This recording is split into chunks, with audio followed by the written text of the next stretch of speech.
This is a 2028 strategy. And so Gavin Newsom is going to try to call a special session to overturn the will of the voters. I thought it was all about democracy, right? It's not democracy. It's about oligarchy. And the baseline component of all of this is that the people of California, Republican and Democrat, socialist and libertarian, they don't want politicians involved in the drawing of the maps. Gavin Newsom does not care because he wants to be president more than listen to the voters of California. So that is top Trump advisor and Republican activist Charlie Kirk publicly panicking about Democratic Governor Gavin Newsom's plan to retaliate against Trump's scheme to rig the 2026 midterms. And he went on Fox News to do it because that's where you go in mainstream media if you want to bitch about Democrats. But before we unpack all that, if you end up liking this video and you want to support the channel, please be sure to hit the like, subscribe, and alert bells before you go. All right, friends, this is an early indicator that Republican activists and Republican politicians are indeed taking Governor Newsom's threat very seriously. Although, to be clear, victory isn't assured because it turns out Charlie Kirk is wrong. Okay, right now there is a constitutional amendment which provides for bipartisan redistricting of the voting maps. Okay, so it's not a partisan effort. But that can also be overturned by this process. It's not Newsom circumventing the will of the people. It's Newsom saying, hey, given that circumstances have changed, perhaps the will of the people have changed. And so you got to get 2/3 of the legislature to approve this going to the people as a ballot initiative on November 4th, and then the people vote on it. It's that simple. If Californians don't want Governor Newsom to retaliate against Donald Trump, then they can vote this down. That would be democracy in effect. This idea that, Newsom is somehow single-handedly or from a minority position circumventing the will of the people, it's total bullshit. You need a supermajority to even get it on the ballot in the first place, and then it can pass with a simple majority from Californian voters. So it's democracy, democracy, democracy. That's not what Donald Trump is doing in Texas, I might add. To say nothing of the fact that California, unlike Texas, at least made an attempt to take partisan gerrymandering off the table. Republicans have made no such attempts to do it because they love partisan gerrymandering. So again, Charlie Kirk is operating from a position of absolute and objective moral inferiority on this topic. And he's openly lying about what Newsom is proposing because he's afraid that Newsom might succeed and that this might somehow either neutralize or prevent Trump from rigging the 2026 midterms, either because it'll get Texas to back down or because it'll intimidate other red states as well. But for the first time, Democratic politicians are actually showing fight and vigor and willing to take on what may very well be a losing fight. And that scares Charlie Kirk. That scares Will Cain of Fox News. So let's dive deeper into it. How Newsom plans to neutralize Texas's partisan redistricting effort. This is from Axios.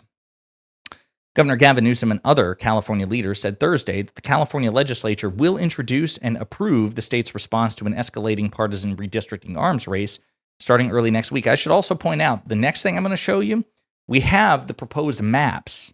They've leaked. Now, I suppose it's possible that it's not the final result, but it does not look good for California Republicans if Governor Newsom is able to get this to pass again, not just the legislature, which I'm pretty sure they will, but then get a majority of votes from California voters. We'll see what happens, but that's another reason why Kirk is panicking.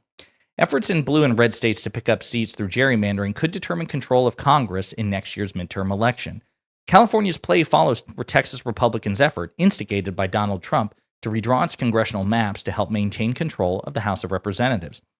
Newsom said California's legislation would be triggered by continued partisan redistricting efforts not just by Texas, but any Republican-controlled state. Quote, there's still an off-ramp, he said, if states like Missouri, Indiana, and Florida opt not to pursue midterm redistricting. And this is another argument that Newsom can spend the next several months making the case of. Listen, we're not picking this fight.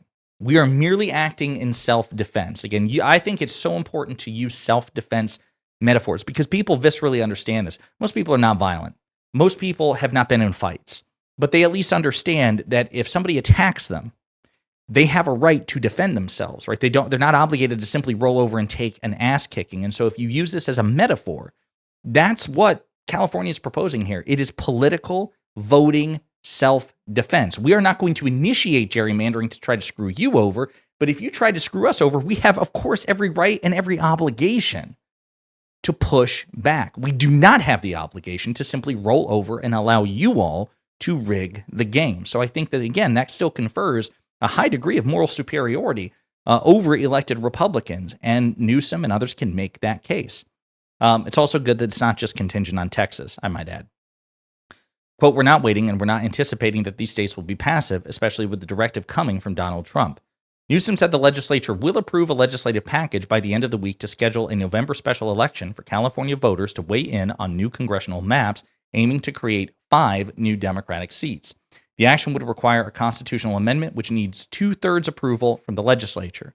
Newsom said they'd release the maps in the next few days that would completely neuter and neutralize what's happening in Texas. So again, to clarify here, just in case I had it backwards, the legislature looks like with a majority will pass the legislative package, getting this on the ballot for a November 4th special election. And then it just needs a simple majority from California voters. And then it would require 2/3 approval from the legislature. And there is a supermajority from that the Democrats have in the legislature. So I think really at this point, the only if is whether the voters will give it the majority it needs to make it. I think Newsom's, from the sounds of it, Newsom's got the first legislative part, approving the package, and the end, the 2/3 majority. He apparently has those like wrapped up pretty tightly.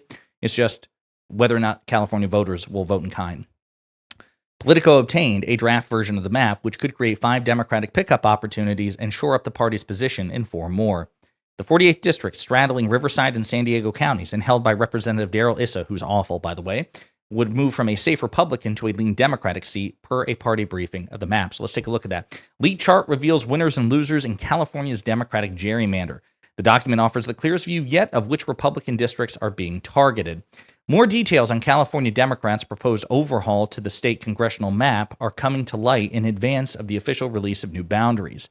State lawmakers were briefed Wednesday evening on the expected partisan tilt of all 52 congressional districts, providing the clearest view yet of which Republican districts they're targeting.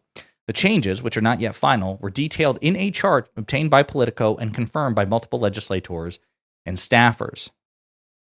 CD1, the rural northeastern corner of the state, represented by Republican Representative Doug LaMalfa, transforms from safe Republican to safe Democrat. California District 3, which is held by Kevin Kiley, who, by the way, he's freaking out about this. He's saying, we'll propose a bill to try to fight Newsom. Goes from safe Republican to safe Democrat. CD9, Democratic Representative Josh Hardner's district moves from lean Democratic safe to safe, moves from lean Democrat to safe Democrat. So not only are they looking to screw over the Republicans, they're looking to shore up Democratic incumbents who already have an advantage. They're looking to entrench that advantage further still, which is smart. CD13, which is narrowly won last year by a Democrat, changes from lean Republican to safe Democrat. So it's held by a Democrat, but he won that seat in a lean Republican seat. It would make it safe Democrat. CD27, which is a seat held by Democratic Representative George Whitesides, moves from lean Democratic to safe Democratic. CD41, a battleground seat held by Representative Ken Calvert, transforms from safe Republican to safe Democrat. That's a hell of a swap. CD45, which Democratic Representative Derek Tran won last year in the most expensive race in the country, goes from lean Democratic to safe Democratic, and so on and so forth. And again, Darrell Issa, goes from safe Republican to lean Democrat. The new maps could also see more Democrats added to the Central Valley District of Representative David Valadao, who's already been able to defy gravity in a seat with a Democratic registration advantage. So you see it here. Current submission. Some of these reds become lean or safe Democrat, et cetera and so forth. Some of these lean Democrats go safe Democrats. So yeah, it's a hell of a thing. And of course, Republicans are freaking out, like, again, Charlie Kirk. Now, again, listen, I want to be really, really clear about this. There is no guarantee that this will work. It's a lot easier for Texas to gerrymander in this way than it is for California, because California, as many blue states have done, have imposed impositions and hurdles on themselves for partisan redistricting, partisan gerrymandering. Because again, I have to stress this, and anyone who tells you otherwise is a liar. Elected Democrats are simply morally superior to elected Republicans. And so to the extent that they have tried to depoliticize the voting system in this country, where politicians pick their voters instead of voters pick their politicians, Democrats are the only game in town. They are morally superior to elected Republicans. That, unfortunately, is working against us now, because given that elected Republicans are like, well, then hell, I'm just going to go for broke because I'm just a monstrous piece of shit compared to you guys, and I have the advantage, and I'm going to seek it out. If we want to retaliate, we have more hurdles to climb over. So people I've spoken to, like my co-host Hutch, who lives in California, he's confident that this will pass. I'm a cynic by nature, so I'm like holding my powder dry. But I think it says something that, again, the Fox News and Charlie Kirk are freaking out about this, and so are other elected Republicans in California. They're not like dismissing it out of hand. They are clearly nervous that Newsom will be able to pull this off, and there should be full steam ahead. As we speak, I should say, I am I'm working with Adam Mockler of Midas Touch and Luke Beasley to try to do some sort of like events or activism, things in that nature in California ahead of this election so as to draw awareness to it. If you guys have ideas, send me an email, reply in the comments. If you live in California and you'd be interested in stuff like that, canvassing, door knocking, attending events to raise awareness, let us know in the comments.